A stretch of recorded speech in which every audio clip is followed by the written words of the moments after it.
दोस्तों, आज की कहानी है बेटा ये घर तुम्हारे ससुराल वालों का नहीं है। दोस्तों, कहानी शुरू करने से पहले अगर हमारे चैनल को सब्सक्राइब नहीं किया हो तो कर लीजिए ताकि आपके पास पहुंचे हर रोज नया वीडियो। पापा जी, आपने पूरा घर ही गंदा कर दिया। अभी अभी राधा ने पोछा मारा था और आपने संपलों के निशान छोड़ दिए। थोड़ी तो समझ होनी चाहिए आपको, आप बच्चे तो हैं नहीं। बहू रिया के मुंह से ये सब सुनकर जगदीश हतप्रभ से खड़े रह गए। कैसे पुलिस की नौकरी में सिर्फ उनकी एक आवाज बड़े से बड़े मुजरियों को हिलाकर रख देती थी, और आज उनकी बहू उन्हीं के घर में इतना सुना रही है। तभी पत्नी बिमला जी ने उन्हें सोफे पर बैठाते हुए कहा, कोई बात नहीं जी, बहू की बातों का क्या बुरा मानना, बस जुबान की तेज है, बाकी उसके मन में ऐसा कुछ नहीं है।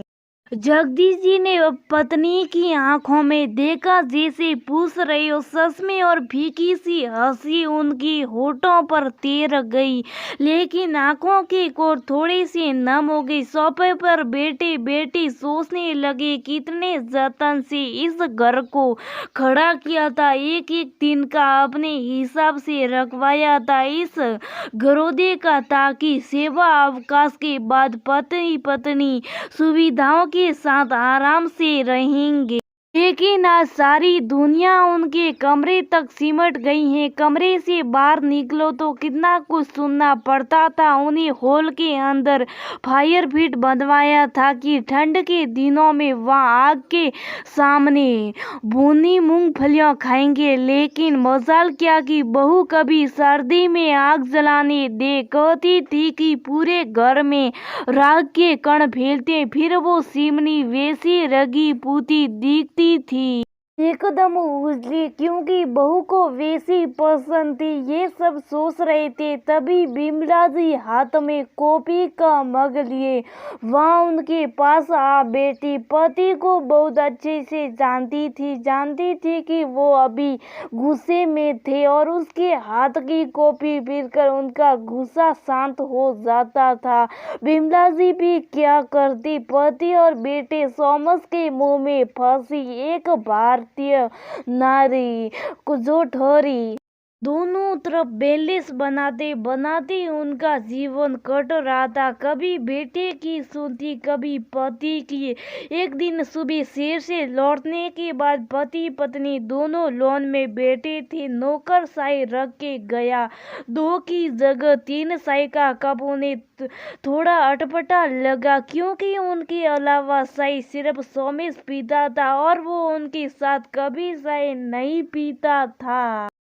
उसने उनके साथ बैठना तो कब का छोड़ दिया था। फिर आज तभी सोमेश वहाँ आ बैठा, साथ में चाय पीने लगा। लेकिन अजीब सी सुबह, ये वही सोमेश है जो छोटा था तो उसकी बातें खत्म ही नहीं होती थी। जगदीश से कितना भी थकते वो सोमेश के साथ खेलते ही रहते, उसकी बातें तब तक खत्म नहीं होती जब तक कि वो उन्हें कहते कहते थक के सो नहीं जाता। आज अजब सी औपचारिकता ने अपनी जगह बना ली थी बेटे और पिता के बीच। तभी बिमला जी ने उस खामोशी को तोड़ा।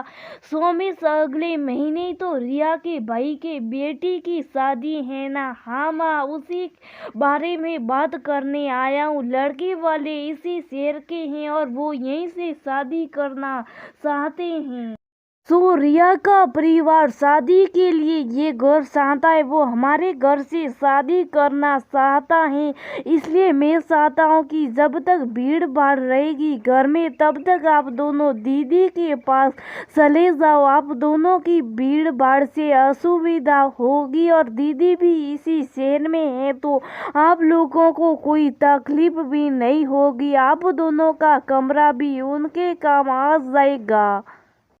ये सुनकर जगदीशी गुस्से से लाल हो गए, फिर भी अपनी आवाज को सहमित करते बोले, बहू के घर वालों को दूसरा घर दिला दो किराए पर, 10-15 दिनों के लिए। हम क्यों सिपट हो कहीं? पापा आप भी ना गजब करती हो। रिया के घर वाले हैं हमारे इतने बड़े घर के रहते, उनके लिए दूसरा घर देके अब रिया ने उनसे कह भी दिया है। अब आप लोग अपना देख लो, वो वही यहीं आएंगे कहकर सोमेश एकदम से अंदर चला गया। अंदर से बहू रिया की आवाज भी आने लगी। लग रहा था कि वो सब कुछ सुन रही हैं और उसे जगदीश जी की बात शायद अच्छी नहीं लगी थी। आज बिमला जी की आंखों से आंसू बह रहे थे और जगदीश जी ने उन्हें अपना कंधा दिया, जैसे कह रहे थे कि अभी मैं वो सब ठीक कर दूंगा। दूसरे दिन शाम जगदीश जी शहर से आए तो बिमला जी ने बताया कि बेटा बहू और बच्चे के साथ छुट्टी बिताने अपने ससुराल गया और बिना बताए जगदीश जी मुस्कुराने लगे और बोले, देख पगली, यही बच्चे होते हैं जिनके लिए तू मुझसे लड़ती थी, जिनके लिए जाने कितनी रातें हमने जाग के बिता दी। जब वो हमारे घर से हमें जाने को कह रहे हैं, कोई बात नहीं, मैं भी उनका बाप हूँ कहकर अंदर चले गए। एक हफ्ते बाद सोमेश परिवार के साथ लौटा तो दरवाजे पर ताला लगा था। चौकीदार बेटा उन्हें देखते उनके पास पहुंचा, एक चाबी सोमेश के हाथों में दी और एक सीटी भी। सीटी खोलकर पढ़ने लगा। वो खत जगदीशी का था, सोमेश के नाम।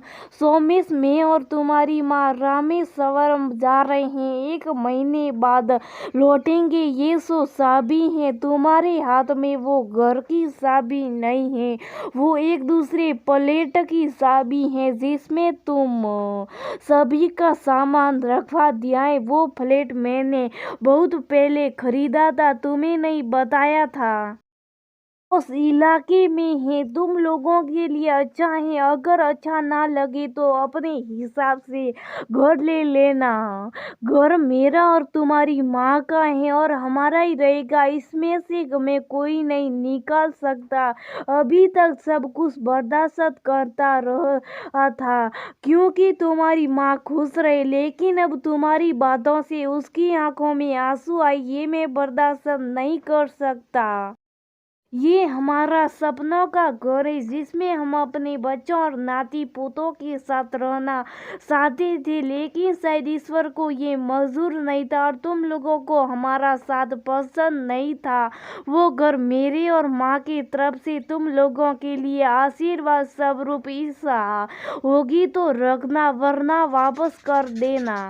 माता पिता होने के नाते हम अपना आत्मसम्मान नहीं खो सकते। हमारे बाद ये घर ट्रस्ट का होगा जो यहाँ वृद्ध आश्रम बनाएगा। इस घर पर तुम्हारा या तुम्हारी बहन का कोई अधिकार नहीं होगा। मैंने ये बात तुम्हारी बहन को भी बता दी और वो मेरे इस फैसले से खुश है। उम्मीद है तुम भी होगे। तुम सब खुश रहो। तुम्हारा पिता खत खत्म होते ही सोमेश जड़ हो चुका था, आंखों में आंसू थे, लेकिन ये पता नहीं कि वो आंसू पछताव के थे या बड़े से घर को खोने का या फिर इस एहसास के टूटने का कि पिता की जायदाद अंत में बेटे की होती है।